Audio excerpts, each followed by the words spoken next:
3장 1절부터 12절 본문을 통해 신자는 살리는 말을 한다라는 제목으로 하나님의 말씀을 증거하겠습니다. 어떤 엄마가 아들에게 맛있는 음식을 해주면서 이렇게 물었습니다. 얼굴도 예쁜 엄마가 이렇게 요리도 잘하면 사자성어로 뭐라고 하지? 라고 물었습니다.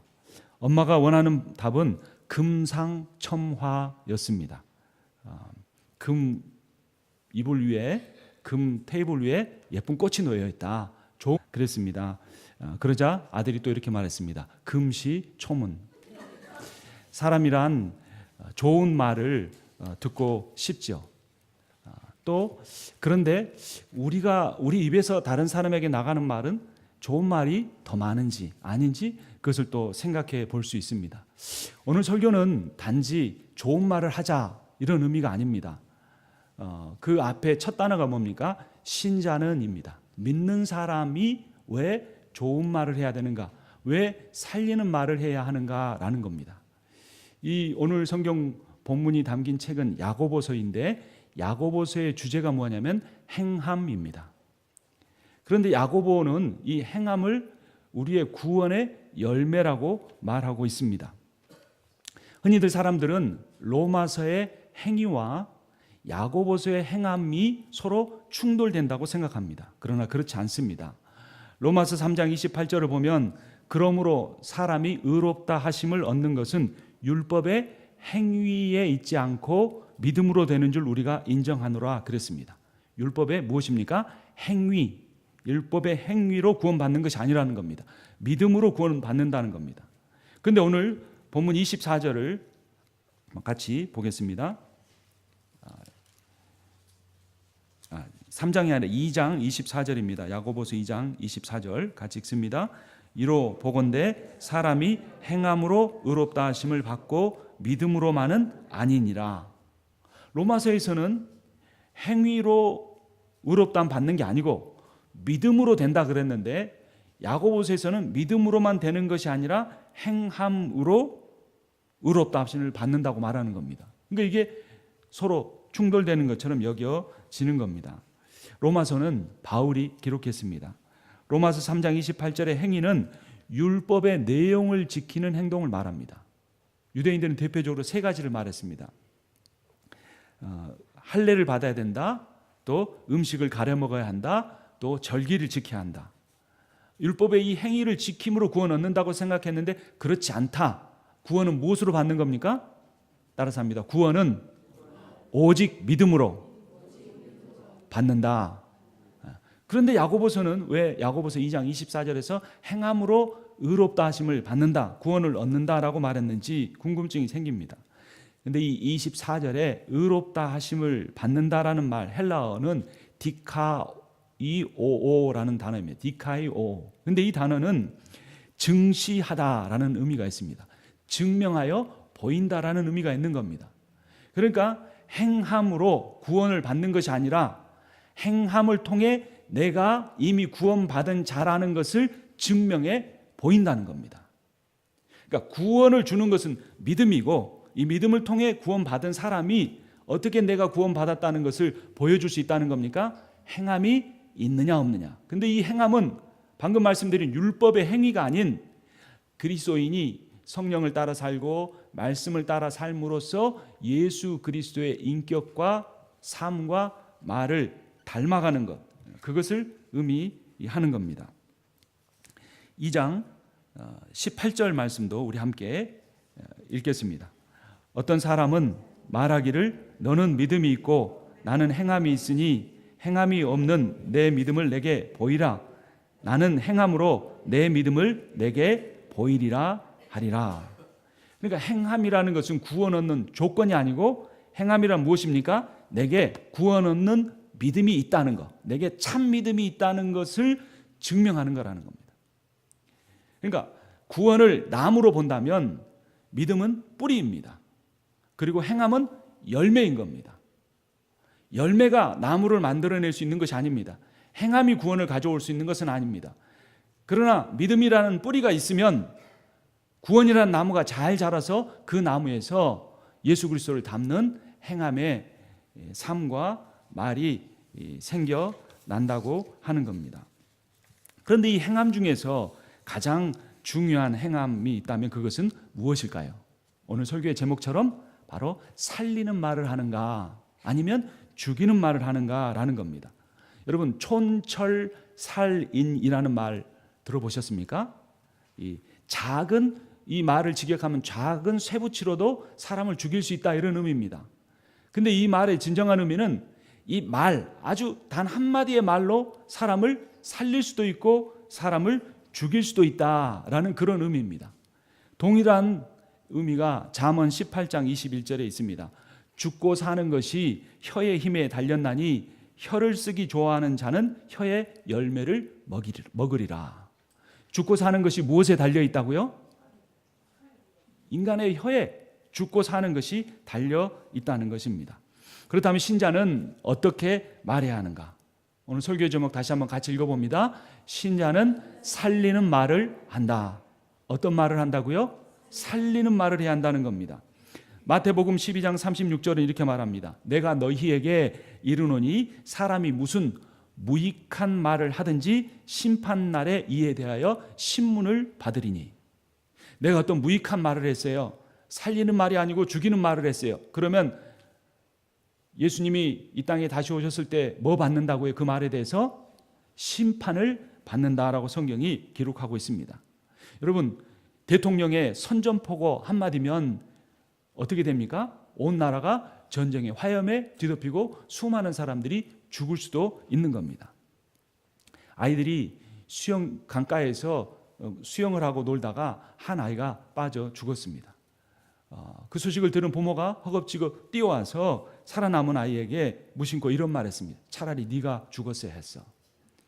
근데 그 말이 살아남은 아이에게 비수처럼 꽂혀서 평생 그는 자기의 동생이 죽은 그 죄책감을 떠안으며 사는 것입니다. 부모가 실제로 그 아이가 대신 죽기를 바라는 것은 아니지만 왜 네 동생을 잘 보살피지 못했느냐, 건져내지 못했느냐라는 말을 그냥 그렇게 한마디 던졌는데 그것이 그 사람의 인생을 완전히 망쳐버린 것입니다. 한 불씨와 같은 악한 말 한마디가 우리의 온 인생의 숲을 태워버릴 수 있다는 겁니다. 3장 5절과 6절 함께 읽도록 하겠습니다. 이와 같이 혀도 작은 지체로 돼 큰 것을 자랑하도다.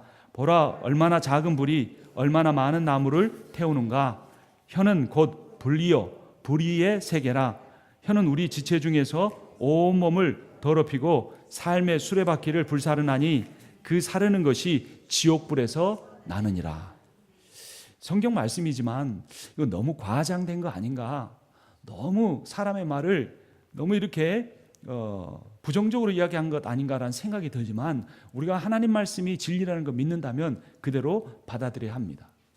그래서 어떤 분이 이렇게 말했습니다. 입술의 30초가 인생의 30년이 된다. 내가 입술로 어떤 말을 하는가가 내 인생을 좌우할 수 있다고 하는 겁니다. 그래서 되도록이면 말을 적게 하되 꼭 할 말이 있으면 죽이는 말을 하는 것이 아니라 살리는 말을 해야 하는 것입니다. 왜냐하면 그 말이 부메랑이 되어서 나에게 다시 돌아오기 때문에 그렇습니다. 내 인생으로 돌아오든지 아니면 내 자녀의 인생으로 돌아온다고 성경은 말합니다. 시편 109편 17절부터 20절을 보면 이렇게 합니다. 그가 저주하기를 좋아하더니 그것이 자기에게 임하고 축복하기를 기뻐하지 아니하더니 복이 그를 멀리 떠났으며 또 저주하기를 옷 입듯 하더니 저주가 물같이 그의 몸속으로 들어가며 기름같이 그의 뼛속으로 들어갔나이다 라고 말합니다. 가나안 땅을 정탐하고 돌아왔던 12명의 정탐꾼 중에 10명이 부정적인 말을 한 것은 그들이 하나님의 말씀에 대한 믿음이 없었기 때문입니다. 그런데 그 믿음 없는 말, 부정적인 말에 의해서 그들은 심판을 받게 됩니다. 민수기 14장 27절 이하를 보면 이런 말씀이 있습니다. 하나님께서 모세 아론을 통해 이렇게 말씀합니다. 나를 원망하는 이 악한 회중에게 내가 어느 때까지 참으랴. 이스라엘 자손이 나를 향하여 원망하는 바 그 원망하는 말을 내가 들었노라. 그들에게 이르기를 여호와의 말씀에 내 삶을 두고 맹세하노라. 너희 말이 내 귀에 들린 대로 내가 너희에게 행하리니 라고 말합니다. 그리고 이어서 하나님 말씀하시기를 너희 시체가 이 광야에 엎드려질 것이라 너희 중에 20세 이상으로 계수된 자 곧 나를 원망한 자 전부가 그 약속의 땅에 결단코 들어가지 못하리라 라고 말씀하신 겁니다.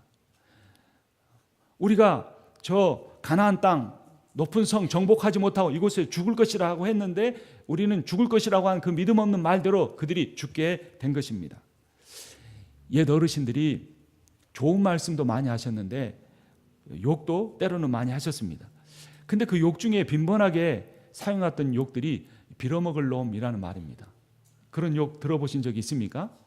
그 자꾸 듣다 보니까 무슨 뜻인지 몰랐는데 생각해 보니까 나중에 너는 커서 직장도 못 구하고 거지처럼 다른 사람한테 빌어먹고 살 것이다 라는 겁니다. 그런데 그 말을 수시로 한 겁니다. 근데 제가 그 일했던 선교단체 그 대표 되시는 이 자매님이 그 빌어먹을 연이라는 그 주제로 시를 썼습니다. 빌어먹을 연, 엄마의 엄마가 말했지. 평생 벌어먹는 엄마의 발꿈치는 돌이 되고 숨 죽은 버선코는 날마다 꿀럭꿀럭. 니까지 것이 무슨 일을 하겠니? 한껏 빌어먹을 것이 소명이지. 빌어먹을 연, 욕을 넘어선 축복. 빌어먹는 이야기, 하늘 향해 빈손 드는 대책 없는 사람 되라는 할머니 예언자의 100번 들어도 좋은 욕. 그러니까 할머니의 욕을 어떻게 받아들인 겁니까? 좋게 받아들인 거죠. 그래서 그 친구 되는 목사님도 이런 시를 썼습니다. 빌어먹는 것이 큰 흉인 줄 알고 내 힘으로 살려고 안간힘을 썼다. 빌어먹을 놈이 큰 욕인 줄 알고 절대 손 안 벌리겠다고 장담을 했다. 그럴수록 비굴해지고 그럴수록 비정해지고 그럴수록 비루해지더라. 빌어먹지 않으면 살 수 없고 빌려주지 않으면 살릴 수 없고 빈손을 들지 않으면 사람이 아니더라. 빌어먹으니 친구가 생기고 빌어주니 이웃이 생기고 빌며 사니 하늘이 생기더라. 참 훌륭한 분들입니다. 욕을 먹으면서 자랐지만 할머니의 그 말에 악의가 없다는 생각으로 이렇게 좋은 시로 승화시킨 겁니다. 하지만 그렇지 못한 인생들도 참 많습니다. 부모가 자녀에게 하지 않아야 할 말, 부부 사이에 하지 않아야 할 말 때문에 서로에게 상처를 두고 몇십 년 동안 상처를 받으며 사는 사람들이 많다는 겁니다. 또 이런 말들이 있습니다. 이런 말들이 우리에게 그런 부메랑으로 돌아올 수 있다는 그런 생각을 해야 됩니다. 내 눈에 흙이 들어가기 전에는 절대로 안 된다. 눈에 흙이 들어가는 건 뭘 의미합니까? 죽는 걸 의미합니다. 또 너 같은 자식을 낳아서 너도 고생해 봐라. 그리고 한국 사람들 특히 죽겠다는 말씀을 많이 합니다. 배고파 죽겠다. 그래서 밥을 많이 드시면 뭐라고 합니까? 배불러 죽겠다. 무자식이 상팔자다라는 이러한 말들이 하나님으로부터, 하나님 말씀으로부터 온 것이 아닌 우리가 습관적으로 들은 말들을 습관적으로 내뱉을 때 그 말이 씨가 될 수 있다는 생각을 우리가 해야 하는 것입니다. 그래서 신자는 어떠한 말을 해야 합니까? 오늘 설교 제목 다시 한번 읽습니다. 신자는 살리는 말을 한다. 살리는 말을 해야 하는 겁니다. 살리는 말은 긍정하는 말입니다. 살리는 말은 믿음의 말입니다. 앞서 말했던 12명의 정탐꾼 중에 여호수아와 갈렙은 긍정의 말을 했습니다. 그들은 우리의 밥이다. 여호와께서 우리의 손에 붙이셨다. 그런 믿음을 고백했던 여호수아와 갈렙은 실제로 광야에서 죽지 않고 가나안 땅을 정복하고 그 땅에서 하나님의 복을 누리면서 살 수 있었습니다. 믿음이 있었기 때문에 그 믿음이 이 말이라는 살리는 말이라는 행함의 열매로 드러난다는 겁니다. 옛말에 어떤 속담이 있냐면 말 한마디로 천냥빚을 갚는다라는 말이 있습니다. 여러분 천냥이면 어느 정도 돈인 줄 아십니까? 오늘날 돈으로 하면 100만 불 정도 되는 돈입니다. 말 한마디로 어떻게 100만 불 정도의 빚을 갚을 수 있습니까? 이것은 사람의 한 목숨을 살릴 수도 있고 죽일 수도 있다는 그런 의미입니다. 그래서 우리의 말 한마디로 사람을 살릴 수 있다라고 하는 겁니다. 잠언 25장 11절도 경우에 합당한 말은 아로새긴 은쟁반의 금사과 같으니 라고 말합니다. 여러분 아로새긴 예쁘게 조각한 은쟁반이 있으면 아름답습니까? 그렇지 않습니까? 아름답죠. 근데 그 위에 또 뭐가 있는 겁니까? 금으로 만든 사과가 놓여 있으면 이거보다 더 좋은 것이 없지요.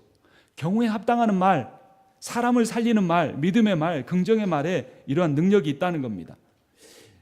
말씀에는 능력이 있습니다. 창세기 1장 3절을 보면 하나님께서 빛이 있으라 라는 이 말씀으로 천지 창조를 시작하셨습니다. 또 예수 그리스도께서 죽은 소녀를 향해 달리다금 소녀의 일어나라라는 이 말씀으로 그 죽은 소녀를 살려내셨습니다. 창조도 구원도 무엇으로 이루어진 겁니까? 하나님의 말씀으로 이루어졌습니다. 그런데 우리는 하나님의 형상을 따라 지음 받았기 때문에 우리에도 말의 능력이 있습니다. 베드로가 나면서부터 걷지 못한 사람, 그래서 성전에서 구걸이 나는 사람의 그 손을 붙잡고 은과 금은 내게 없거니와 내게 있는 이것을 내게 주노니 나사렛 예수 그리스도의 이름으로 일어나 걸으라 라고 격려와 위로와 용기와 믿음의 말을 할 때 그가 일어나는 기적이 발생한 것입니다. 예수 그리스도의 이름으로 우리가 선포하는 모든 말이 사람을 살릴 것입니다.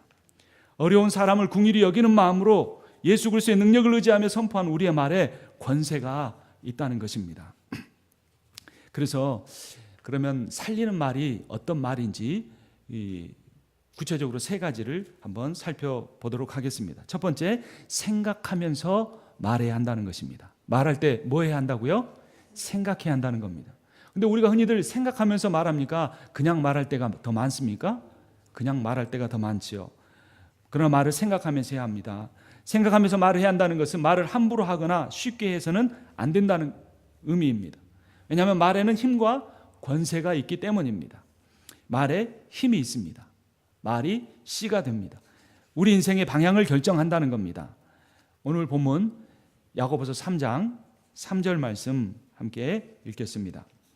우리가 말들의 입에 재갈 물리는 것은 우리에게 순종하게 하려고 그 온몸을 제어하게 하는 것이라. 말은 힘이 세지요. 그 말의 입에 물리는 재갈은 아주 작은 것입니다. 근데 그 작은 재갈로 힘센 말을 이끌 수 있다는 겁니다. 4절을 같이 읽습니다. 또 배를 보라. 그렇게 크고 광풍에 밀려가는 것들을 지극히 작은 키로서 사공의 뜻대로 운행하나니. 배는 어마어마하게 큽니다. 키는 매우 작습니다. 근데 그 키로 광풍을 이겨낼 수 있는 그 배의 방향성을 결정할 수 있다는 것입니다. 우리가 가진 작은 혀도 우리의 지체 중에서 아주 작은 것이지만 그것으로 내 인생을 살릴 수도 있고 다른 사람의 인생을 살릴 수도 있고 죽일 수도 있다는 사실을 우리는 깊게 생각해야 합니다.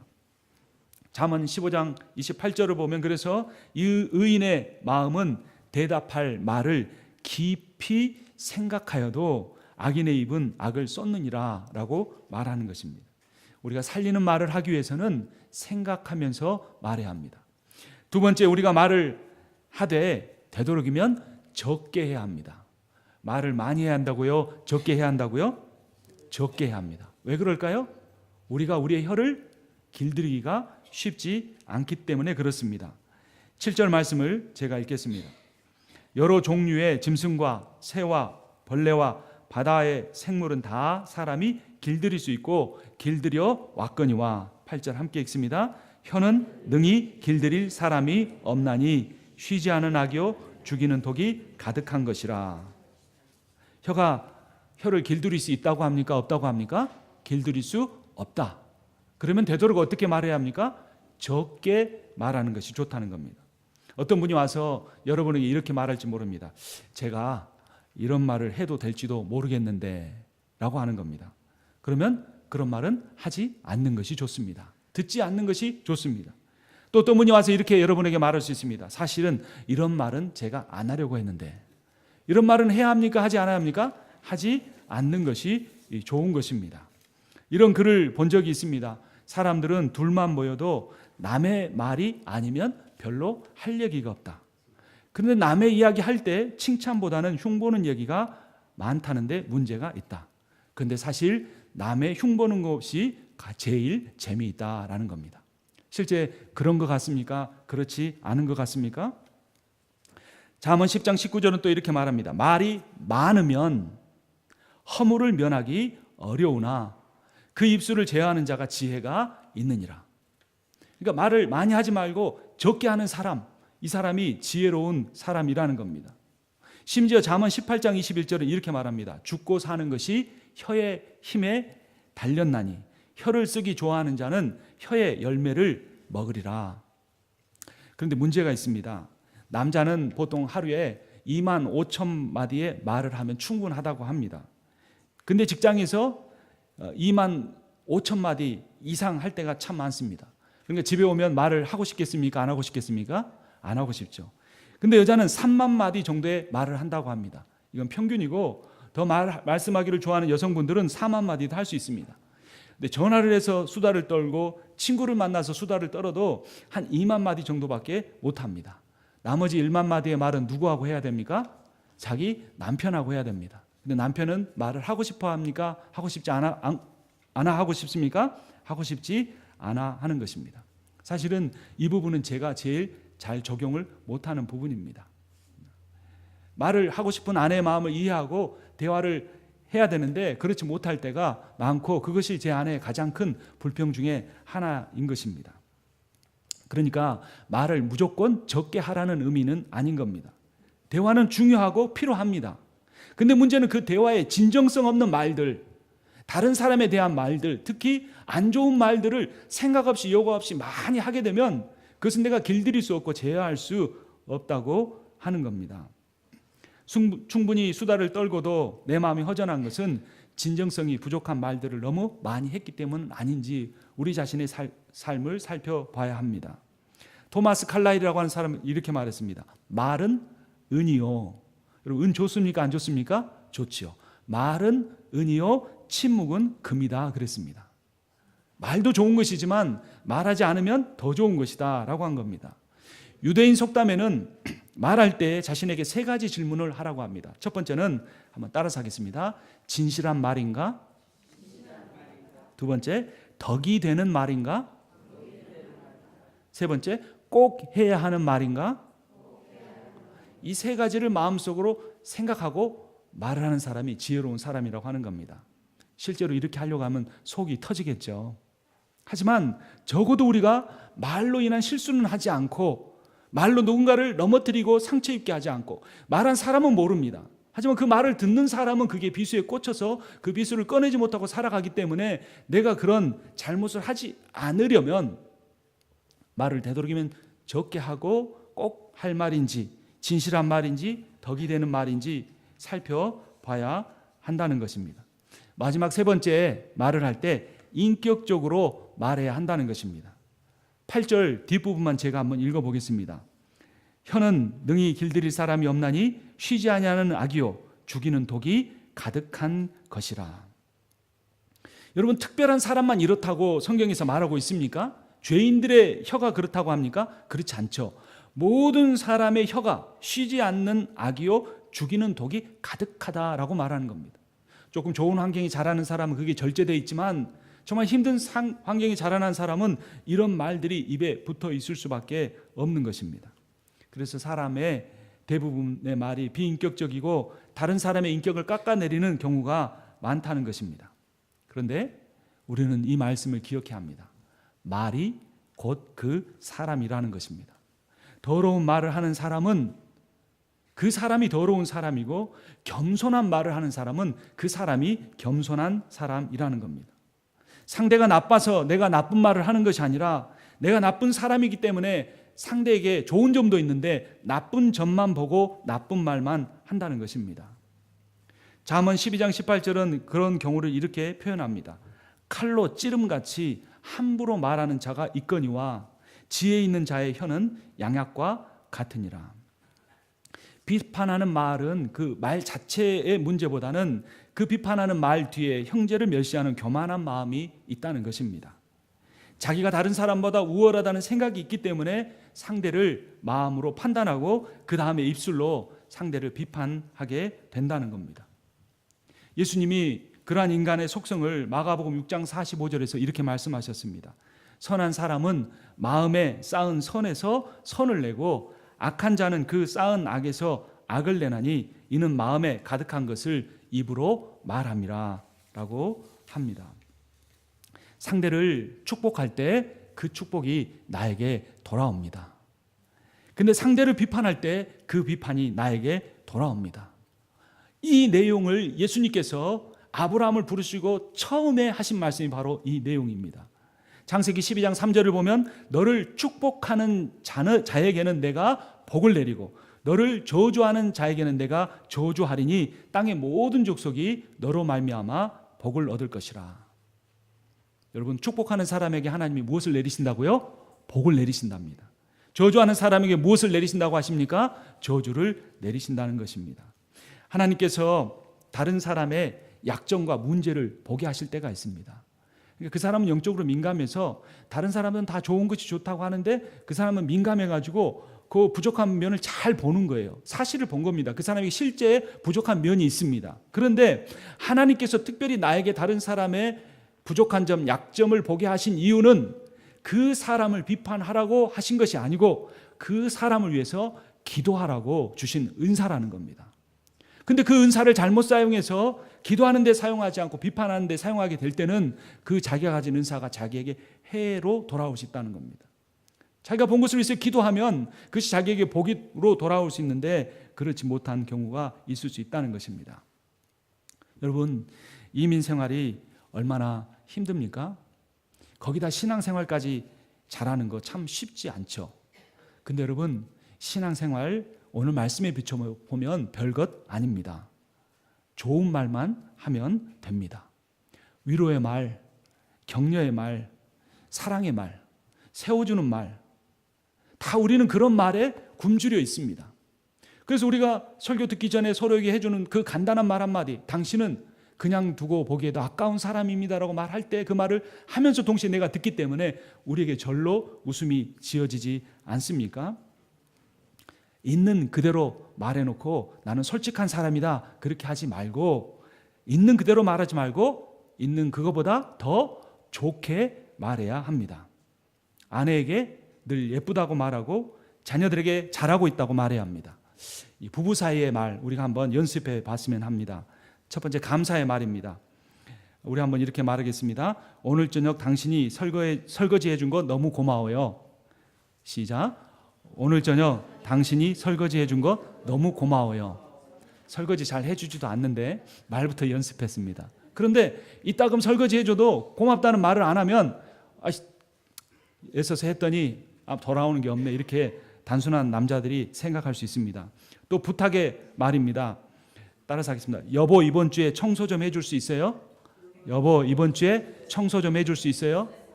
아이고, 집안이 더러워 죽겠네, 이거 먼지 좀 봐, 어떻게 할 거야, 이렇게 짜증내면서 하는 게 아니라 해줄 수 있어요 이렇게 부탁하면 남자는 그 말에 10배의 힘을 얻어서 내 아내가 내 도움을 필요로 하는구나, 그러면서 청소기가 무겁지 않게 돌아다닐 수 있다는 겁니다. 또 사과의 말입니다. 따라서 하겠습니다. 그때 내가 화를 내서 미안해요. 그때 내가 화를 내서 미안해요. 자존심이 있지 미안하단 말은 죽어도 못해, 이렇게 하면 안 되는 겁니다. 미안하다는 말이 내가 10년 동안 잘못해오는 것을 한순간에 다 무너뜨릴 수 있는 힘이 있습니다. 사과의 말에. 또 사랑의 말입니다. 따라서 합니다. 여보, 사랑해요. 당신이 세상에서 제일 아름다워. 시작. 여보, 사랑해요. 당신이 세상에서 제일 아름다워. 거짓말은 못한다, 그게 아닙니다. 어떻게 말해야 한다고요? 있는 그대로 말하는 것이 아니라 있는 그거보다 더 어떻게? 더 좋게. 내가 더 좋게 말하면 그 사람이 그렇게 됩니다. 그 말 들으면 미소 짓고 미소 짓는 얼굴에 더 아름다워지는 겁니다. 말에 힘이 있다고 하지 않았습니까? 말은 없는 것도 있는 것으로 만들어내고 죽은 사람도 살려낼 수 있기 때문에 지금 있는 현상보다 더 좋게 말해야죠. 자녀에게 할 말을 한번 연습해 보겠습니다. 첫 번째, 인정의 말입니다. 나는 네가 자랑스럽다. 시작. 나는 네가 자랑스럽다. 잘한 게 있어야 자랑스럽지, 그렇게 생각하면 안 됩니다. 자랑스럽다고 계속 말할 때 아이들은 내 부모는 나를 인정해 주는구나, 내가 세상에서 실패하고 부족한데도 나에게 이렇게 말해 주는구나, 힘을 얻습니다. 칭찬의 말입니다. 너 정말 잘했구나, 노력해줘서 고맙다. 시작. 너 정말 잘했구나, 노력해줘서 고맙다.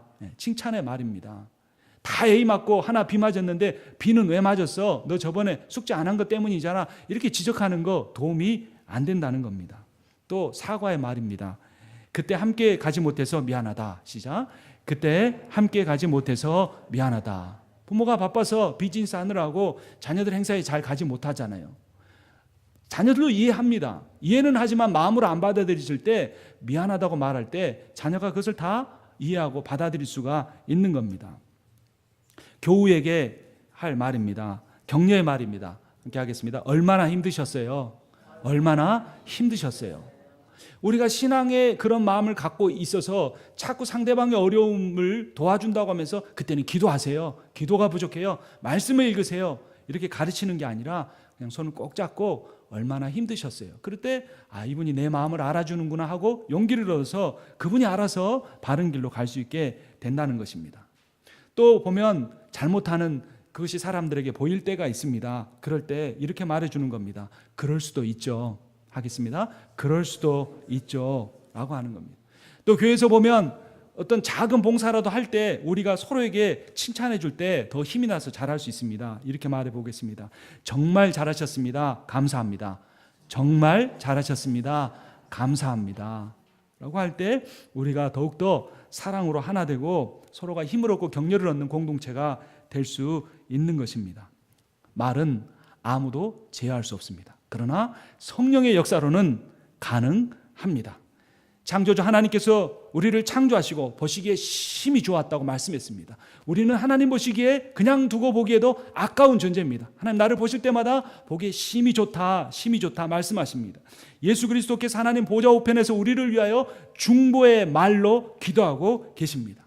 성령께서 내 안에서 말할 수 없는 탄식의 말로 나를 위하여 내가 잘 되라고, 내가 복 받으라고, 내가 용기를 잃지 말고 나아가라고, 하나님 주신 복을 다 받으라고 나를 위해서 기도하고 계십니다. 이 하나님의 말씀이 우리의 인생을 복되게 하고 우리의 귀한 삶과 말의 열매도 맺게 하실 것입니다. 기도하겠습니다.